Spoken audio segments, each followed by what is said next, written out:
Good evening, TheoTrade. This is Corey Rosenblum, and you're watching the Theo Nightly Video for the 20th of April here in 2021. And we're going to start off with Netflix, which just had earnings, and I'm interested in because it's in a trading range. This is the daily chart on the left. So here's the daily chart. On the right, just a 1-minute chart, but more importantly than that is what just happened. So intraday chart or 1-minute chart. Now, the earnings just came out.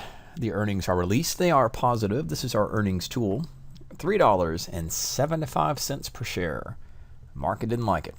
So we'll talk about that in a minute, but the market is going to be pushing down. If we look at the real-time data, this is as of the market closed, so shortly after Netflix's earnings, and the stock bounced down to $4.80. Currently trades about $4.88 per share. Where does that take us on the daily chart?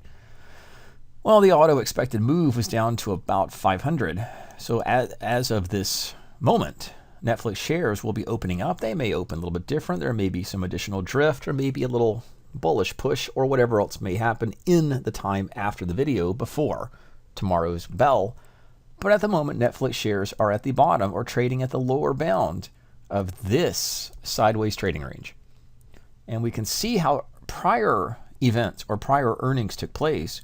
Each of these represents an earnings type of event, and there are gaps. So Netflix is no stranger to up or downside gaps. No surprise necessarily, but it is a volatile stock that actually exceeded the spreads and exceeded what was expected. So that will be a key focal point going into Wednesday's session. So that's something we'll keep on our mind, keep on the chart. And outside Netflix, which had earnings just after the bell, we'll take a look at some of the other stocks that did so this morning, and that included Abbott Labs. Now, Abbott Labs is down. I won't go through all of them in terms of price pivots and price levels, but that also played off of resistance. Lockheed Martin had a slight down move, not much to speak of. And Procter & Gamble was a reverse. That's a down and all the way back up. That's earnings. Philip Morris, we talked about it in terms of Philip Morris and Altria. Now, Altria is the opposite, which is not necessarily earnings-based, not yet. It does have earnings coming up, but it is a sell side. So Altria is pushing the downside. Philip Morris is a little stronger. This is a cross-stock play. Johnson & Johnson had its earnings that was on the upside, bullish today, and that brings us to Netflix, which did not play that well into the after-hours market.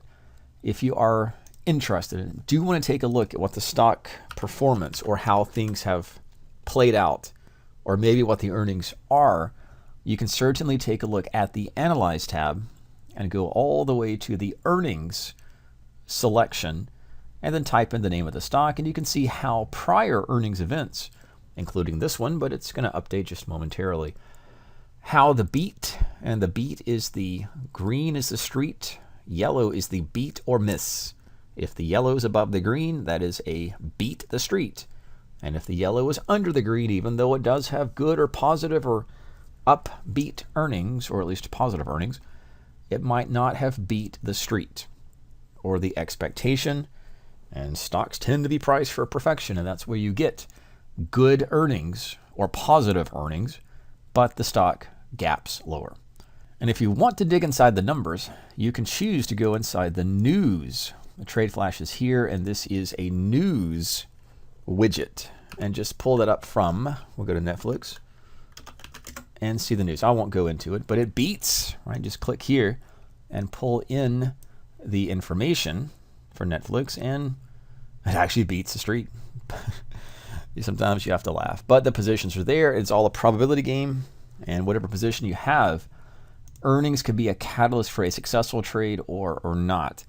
But again, probability plays into it, not so much. Trying to anticipate what the number is going to be, but also what the market reaction will be. So all the headlines are there.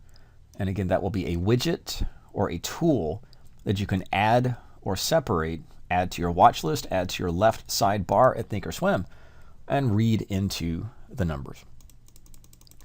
Outside of Netflix, which will be pushing lower, we had a little bit of a snap back.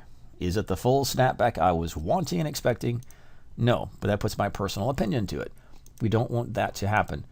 So in the market, we certainly have this overbought condition. I've been drawing attention back to June with a similar type of overbought, no pullback, no retracement, and that overextended market resulted in a sharp, violent snapback. And again, I like to use the concept of a rubber band. If the rubber band is stretched a little bit, but not too far, the rubber band snaps back. And it's not that hurtful. But if the market is so overextended and the rubber band is pulled far away from, in this case, the moving averages or where the rubber band is attached to, that can lead to a sharp, violent sell swing. That is a boon to those with the puts or the sell side positions for short-term trades, very, very short-term, 2, 3, 4, 5 days or a little bit longer.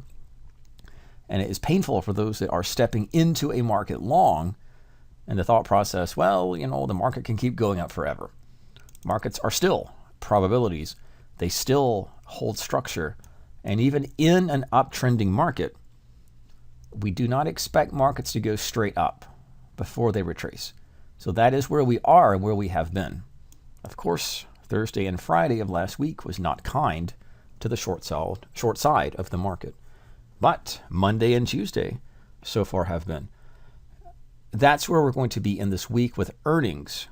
The focal point, headline news type of events playing into it. Financial stocks are, many of them have reported, some are coming up, but we'll take a look, speaking of financial stocks, of the XLF. And this is similar. This is what we are looking for, or at least I'm looking for the broader market on a pullback, a retracement. Just from an overbought condition back to snap back to a rising moving average. Well, the financial sector did that, as did individual stocks in the XLF ETF. And that was actually a 2% decline today. It was not the weakest of the market. It was actually right here in energy. So XLE is energy, and that's going to be stocks like ConocoPhillips, which also snapped to the downside. Of course, ExxonMobil, which was weak on today's session, and others. But that plays into the crude oil itself, which did fall from a position just shy of 64 per barrel. So that's a little short sell move right with equities. Remember, crude oil tends to trade positively or is positively correlated, generally speaking, with the equity market. And of course, the XLE energy sector. Now, the strongest stocks in the sector, or the strongest sectors in the market today, when the Russell was off 2% and the other indices were down about 1%, it is our defensive names. That includes P, which is staples. Believe it or not, made a new, double check, that's an all-time high for the XLP. Yes, that is. That is a new 52-week high and a new all-time high for the XLP, which is consumer staples. That's something you'd expect to be bullish on a down day, so that is playing right into expectations. But also V is healthcare.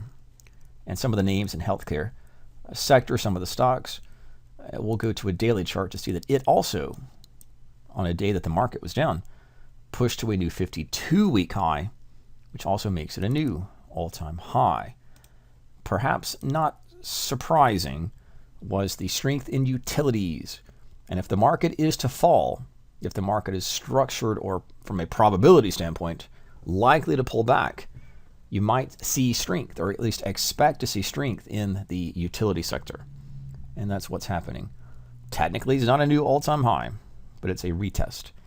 So we have strength in the three defensive sectors, weakness in financials, weakness in energy, and then broad-based weakness or moderate weakness in the other sectors.